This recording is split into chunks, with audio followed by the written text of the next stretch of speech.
So hello guys, for today's sale, mabibigay ako ng kaunting kaalaman sa inyo. So alam niyo ba na itong kamote ay napakayaman sa antioxidants at meron siyang vitamin A, C, and E. So siya ay mabisa to prevent cancer, sakit sa puso, at sa bawat 100 grams na ating matitake, makakakuha tayo ng 117 calories. So ito po ay napakaganda sa ating utak, marami siyang vitamin B's, meron siyang vitamin B1, B2, B6 at folate. So siya rin ay number 1 source ng vitamin A or beta-carotene. Lalong-lalo na po ang orange na kamote. So tama-tama itong kinakain namin. So mayaman siya sa vitamin C and E para sa immune system, pampaganda ng balat. Dahil siya nagpapatubo ng collagen para pampaganda ng skin, potassium para sa pintig ng puso at mapababa ng BP.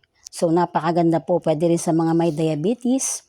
So, anti-cancer, pampababa ng risk ng breast cancer, lalo na dun sa mga magme-menopause na, and sa mga menopause na naman, to prevent ovarian cancer. So, marami din po siyang benefit na makukuha at marami din siyang pwedeng gawin na luto para dito. So, yan, simple lang ang amin, nilaga lang, okay na siya.